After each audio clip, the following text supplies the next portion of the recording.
বাংলাদেশের ব্যাটারদের জন্য বড় এক দুর্বলতার নাম নতুন বল। দুবাইয়ের স্লো উইকেটেও সেই কাজটি আজকে ভারতের সঙ্গে ম্যাচেই হয়েছে। টপ অর্ডার ব্যর্থতা এবং সেই ব্যর্থতার রেশ কিন্তু পুরো টিমের উপর পড়েছে। শুরুতে সৌম্য সরকার এবং নাজমুল হোসেন শান্ত তারা কিন্তু বরাবরের মতোই সেই ব্যর্থতার রেশেই কিন্তু চলেছে। অর্থাৎ সৌম্যকে বলা হচ্ছিল বিপিএলে ইনফর্ম ব্যাটার, কিন্তু তিনি কিন্তু আজকের ম্যাচে কিন্তু গোল্ডেন ডাক খেয়েছেন এবং একই সেই সময় কিন্তু অধিনায়ক নাজমুল শান্তর উপর যে দায়িত্ব ছিল তিনি কিন্তু সেটি পুরোপুরিভাবে পালন করতে পারেনি। এরপরে আমরা দেখেছি যে অর্থাৎ টপ অর্ডার ব্যর্থতার পরে কিন্তু ব্যাটসম্যানদের উপর একটি বাড়তি যে প্রেশার আসছে সেটি কিন্তু তাই আজকে টিম টাইগারদের উপর কিন্তু হয়েছে। এবং এরপরে কিন্তু মেহেদী হাসান মিরাজ যাকে বলা হচ্ছিল হয়তো তিনি এবার যে ভারতের ম্যাচ সেই ম্যাচে কিন্তু একটি কামব্যাক করতে পারবেন, কিন্তু আমরা দেখেছি মেহেদী হাসান মিরাজ কিন্তু 10 বলে 5 রান করে কিন্তু আসলে আউট হয়ে গিয়েছেন।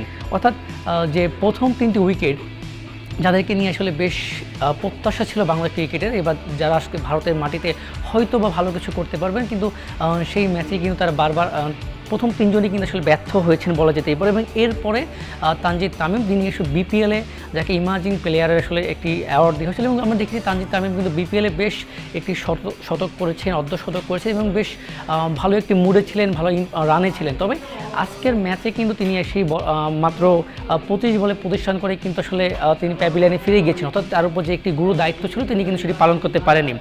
এরপরে যখন আমরা দেখেছি মুশফিকুর রহিম যাকে বলা হয়েছিল ডিপেন্ডেবল, মিস্টার ডিপেন্ডেবল নামে খ্যাত হলেও বিপিএলও তিনি কিন্তু খুব একটিভাবে রানে ছিলেন না বলা যেতে পারে, এবং সেই ধারাটি কিন্তু আসলে আজকের ম্যাচে কিন্তু ধরে রেখেছেন। অর্থাৎ মুশফিকুর রহিমও কিন্তু একটি গোল্ডেন ডাক খেয়েছেন।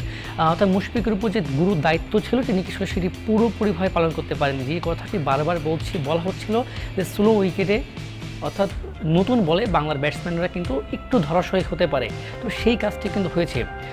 তবে এত যে ধরাশয়ী হবে সেটি কিন্তু আসলে এক্সপেকটেশন ছিল না, যে জন্য আসলে 35 রানে কিন্তু শুরুর 5টা উইকেট যখন হারিয়ে যায় তখন ধরা হচ্ছিল হয়তো বা 100 নিচে রান হবে টাইগারদের। তবে সেই ধাক্কা বা সেই লজ্জা কিন্তু অনেকাংশে কাটিয়ে উঠেছে জাকির আলী অনিক এবং তাহিদ হৃদয়। তাদের যে একটি জুটি জাকির আলী অনিক এবং তাহিদ হৃদয়ের জুটি, এই জুটিতেই কিন্তু আজকে বাংলাদেশ ভারতের সঙ্গে একটি সম্মানজনক স্কোরে গিয়ে দাঁড়িয়েছে। অর্থাৎ 35 রানে 5 উইকেট পড়ে যাওয়ার পর যে বিষয়টি ধরা হচ্ছিল বা ভাবা হচ্ছিল যে 100তেও বাংলাদেশ তাদের প্রথম ম্যাচ করতে পারবে না ভারতের সঙ্গে, বাট সেই জায়গা থেকে সেই লজ্জার জায়গা থেকেই অনেকাংশে কাটিয়ে উঠতে পেরেছে টিম টাইগার। সেখানে 49 বলে 228 রানে কিন্তু অল আউট হয় টিম টাইগার তাদের বাংলাদেশ। যেখানে আমরা দেখেছি জাকির আলী অনেক কিন্তু একটি অর্ধশতক করেছেন, অর্ধশতক করে তিনি প্যাভিলিয়নে ফিরে গেলেও তৌহিদ হৃদয় অর্থাৎ যার উপরে বড় একটি প্রত্যাশা ছিল তিনি আজকের ম্যাচে কিন্তু সেই প্রত্যাশার যথাযথ পূরণ করতে পেরেছেন এবং তিনি একটি শতকের দেখা আমরা পেয়েছি। 114 বলে তিনি 100 রান করে দেন এবং তিনি যখন শ্বাস করে ফিরে যান অর্থাৎ তিনি আউট হয়ে ফিরে যাচ্ছিলেন তখন তার স্কোর ছিল 118 বলে 100।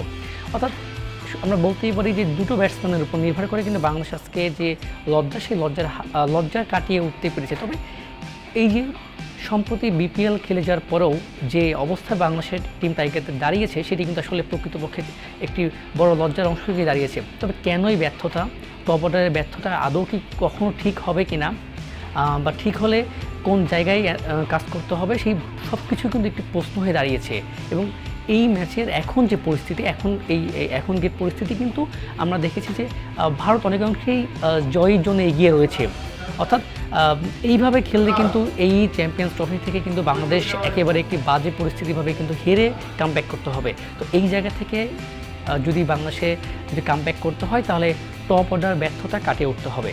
তবে এই জন্য কোথায় কাজ করতে হবে, কোথায় দুর্বলতা রয়েছে সেই জায়গা থেকে দ্রুত কামব্যাক করে পরবর্তী ম্যাচের জন্য কিন্তু প্রস্তুতি নেওয়াটাই আসলে প্রস্তুতি নেবে বলে মনে করছেন যারা ক্রিকেট প্রেমী দর্শক রয়েছেন। মোহনা নিউজরুম থেকে আজ এতটুকুই।